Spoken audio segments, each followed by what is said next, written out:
پوشیدید تشریف بیارید داخل براتون ولکام بیارید میل کنید بعد بریم ماساژ. چشم بفرمایید. چاسی قربان میخواید تا ولکامتون میاد چشاتون خسته است یه ماساژ چشمم بگیرید. ماساژ چشیه دیگه این کاره یا چاسی بابا بذار زشت دارم.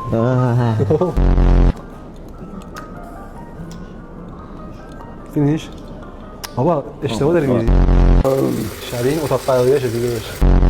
بچه‌ها اومدم طبق روال همیشه سمدودایی.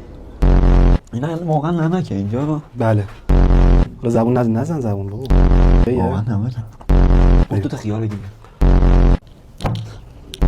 ماساژه مطمئنی؟ بکن چیو؟ لباساتو بابا مطمئن؟ آره چیکار داری می‌کنی؟ من چربش میکنم. چیو چرب می‌کنی کس؟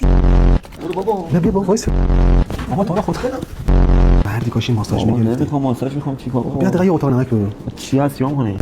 آره پس گوشی من بیا. چوسی هم چوسی داره آره. گوشیمو بیا. الان نمکو داره فوت میکنه رو هوا. تو نفس بکش بتون. زیاد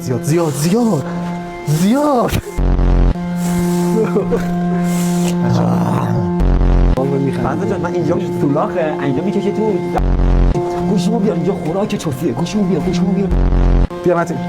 جا بابا سنگ نمکو چه ناره اسکالپ کف سر عزیزم. چرا هر اسکارف کف سر اسکالپ یه شنف داغش کن چوسی داره توش زیاد صفایی هست عالیه. خب گوشیمو بیار من استوری بگیرم ببخش چوسی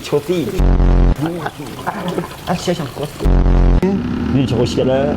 انگل چی اسمش؟ انگل پت بابا پشت داری به کف سرت رسیدگی میکنی. یعنی راستی دیگه هیچ کس به این موضوع اصلا توجه نمیکنه. ببین نصر جان من اصلا با این اخلاقتو اصلا حال نمیکنم.